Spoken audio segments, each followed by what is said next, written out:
எல்லாருக்கும் வணக்கம். Welcome back to Tamil trek travel. இந்த வீடியோவில் நம்ம என்ன பார்க்க போகிறோம்னு பார்த்தீங்கன்னா, மனிதனால் உருவாக்கப்பட்ட ஒரு தீவு.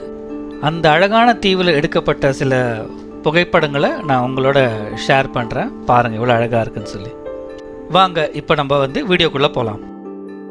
பாருங்கள் எவ்வளோ அழகாக இருக்கும். நீங்களே ஒரு ஹீரோ இன்ட்ரடக்ஷன் பண்ணுற அளவுக்கு அந்த அளவுக்கு ரொம்ப அழகான ஒரு இடம் இது. இது சென்னைக்கு வெறும் 20 கிலோமீட்டர், திருவான்மியூர்லேருந்து 20 கிலோமீட்டர் சொன்னால் உங்களால் நம்ப முடியுமா? 20 கிலோமீட்டர்லேயே பார்த்தீங்கன்னா இந்த அழகான ஒரு தீவு இருக்குது. இது மனிதனால் உருவாக்கப்பட்ட ஒரு தீவு. ஆனால் ஒரு ஆள்னால கிடையாது, சில குழுக்களாக சேர்ந்துருக்காங்க, ஆர்கனைசேஷன் சேர்ந்து தான் இதை பண்ணியிருக்கு. யார் பண்ணியிருக்காங்கன்றதை நான் வீடியோவில் சொல்கிறேன். இதுதான் நம்ம பார்க்க போகிற இடம். இப்போ நம்ம இந்த ஏரியோட ஒரு பக்கத்துலேருந்து அந்த பக்கம் தெரியுதுங்களா, அங்கே தான் நம்ம போகிறோம். இதெல்லாம் மணல் திட்டு, அதுதான் அந்த தீவு. இங்கே பார்த்தீங்கன்னா ஒரு 3 தீவுகளை அவங்க பண்ணியிருக்காங்க. அது இல்லாமல் சின்ன சின்ன இந்த மாதிரி ஒரு காடுகளையும் வளர்த்துருக்காங்க. ஏன்னா பறவைகள் தங்குறதுக்காக. வாங்க நம்ம அங்கே போய் பார்க்கலாம். அந்த முன்பகுதிக்கு போகலாம். இதுதான் அந்த ஏரியின் நுழைவாயில். நம்ம இங்கேருந்து போகலாம். இது ஃப்ரெஷ் வாட்டர் லேக். இது நிறைய பேர் குளிச்சுட்டு இருந்தாங்க. நான் தான் சேஃப்டி ஃபஸ்ட்டுன்னு போட்டிருக்கேன். நீங்கள் குளிக்கிறதா இருந்தால் தயவுசெய்து ஜாக்கிரதையாக குளிங்க. இது 20 அடி ஆழம் நோண்டியிருக்காங்க. சில பகுதியில் ஆழம் அதிகமாக இருக்கலாம், சில பகுதியில் ஆழம் இல்லாமல் இருக்கலாம். ஜாக்கிரதையாக குளிக்கிறதா ஜாக்கிரதையாக குளிங்க. இப்போ நம்ம பார்த்துட்ருக்கோம் பார்த்தீங்களா, இது ஒரு ஐலண்டு. இது மாதிரி 3 ஐலண்ட் இருக்குது. ஃபஸ்ட் ஐலாண்ட் நம்ம அந்த இடத்துக்கு தான் போகிறோம். ஒரு ரிவர் கிராசிங் பண்ணி போவோம். ஒரு நல்ல ஒரு எக்ஸ்பீரியன்ஸ் இருந்துச்சு. நார்மலாக பைக்கில் போவோம். முன்னாடி இதில் சைக்கிளில் போகலாம். நான் ஒரு வருஷம் முன்னாடி இங்கே வந்திருக்கேன். அப்போது சைக்கிள்லேயே போகலாம். மரங்கள்லாம் சின்னதாக இருந்தது. இப்போ மரங்கள்லாம் ரொம்ப பெருசாக பார்க்கவே ரொம்ப சந்தோஷமாக இருக்குது. அந்த இடத்துக்கு போய் அந்த குன்று, ஒரு சின்னதாக ஒரு குன்று தான் அவங்க பண்ணியிருக்காங்க. அது மேலே போகும்போது ரொம்ப அழகாக இருந்தது, ரொம்ப சந்தோஷமாக இருந்துச்சு அந்த பார்க்குறதுக்கு. ஏன்னா நான் போகும்போது ரொம்ப சின்னதாக இருந்தது. இந்த வழி பாருங்கள் எப்படி இருக்குதுன்னு சொல்லி. இதில் முக்கியமான விஷயம் என்னென்னா, நான் எங்கேயுமே பிளாஸ்டிக் பேப்பரையோ பாட்டிலையோ எங்கேயும் பார்க்கல. தயவு செஞ்சு நீங்கள் போகும்போதும் அதே மாதிரியே இருக்கட்டும். நம்ம எதுவும் போட வேண்டாம். நீங்கள் போட மாட்டீங்க, இருந்தாலும் சொல்ல வேண்டியது என்னோடய கடமை. ஏன்னா நான் உங்களுக்கு இந்த இடத்த காமிக்கிறதுனால. ஸோ பாருங்கள் ரொம்ப அழகாக இருக்கும் இந்த இடம். இந்த ஏரிக்கு ஒட்டின போலேயே பார்த்தீங்கன்னா ஒரு காப்பு காடு இருக்குது. அதனால் அதுக்குள்ளெல்லாம் போகாதீங்க. இந்த வழி இருக்குது. இந்த வழியில் நிறைய பேர் போவாங்க. நான் போயிருக்கோம். ஸோ அந்த ஒரு தைரியத்தில் தான் நான் போகிறேன். எந்த ஒரு போர்டும் போகக்கூடாதுலாம் சொல்ல நான் அங்கே லோக்கலில் விசாரித்தேன். அவங்க போகலான்னு சொன்னதுனால மட்டும்தான் நான் உள்ளே வரேன். இப்போ பார்த்தீங்கன்னா இந்த மேலே குன்று மாதிரி இருக்குது பார்த்தீங்களா, இதுக்குள்ளே போக முடியும். நான் முதல் குன்றுக்கு மேலே போகும்போது மேலே ஒரு குடில் ஒன்று அமைச்சிருந்தாங்க முன்னாடி. இதுதான் அந்த வழி போகிறது. நான் முதல்ல இருக்கிறதுல போகல, நான் 2வது இருக்கிறது தான் போனேன். என்னதான் முன்னாடி நான் போயிருந்தாலும் இப்போ நான் தனியாக மேலே போகும்போது கொஞ்சம் ஒரு திகிலாக தான் இருந்துச்சு. ஏன்னா யார் இருக்காங்களா இல்லையான்னு தெரியாது.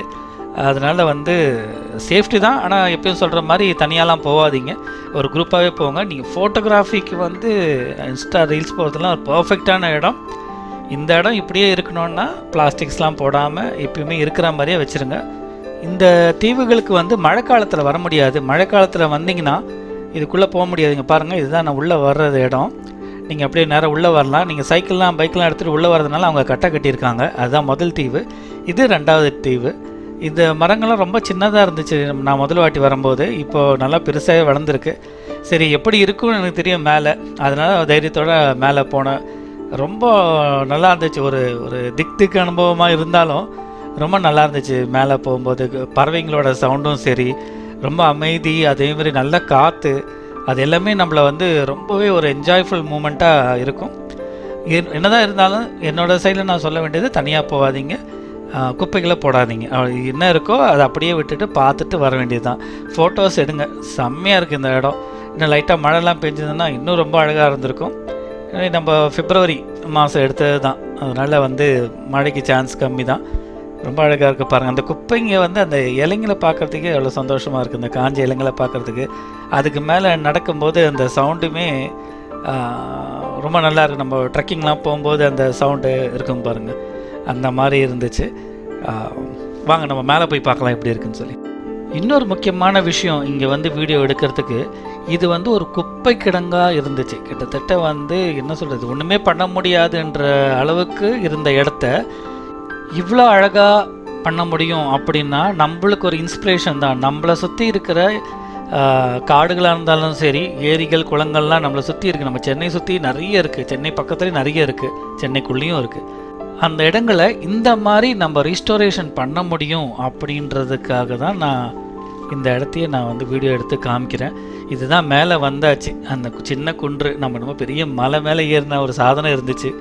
மேலே ஏறும்போது ரொம்ப மேலே இவ்வளோதான், இது ஃப்ளாட்டாக இருந்தது. அதே இன்னொரு முக்கியமான விஷயம், நீங்கள் வந்து இந்த இடத்துக்கு வரதா இருந்தால் நான் கூகுள் மேப் லொக்கேஷன் கொடுக்குறேன். அந்த இடத்துக்கு வந்தீங்கன்னா பெரிய கிரவுண்டு இருக்கும். அந்த கிரவுண்டுக்குள்ளே வந்துட்டு நீங்கள் வண்டியை பார்க் பண்ணிவிட்டு நீங்கள் உள்ளே வரலாம். காரில் வந்தீங்கன்னா மட்டும் கொஞ்சம் பார்த்து உள்ளே இறக்கி கொண்டு வாங்க.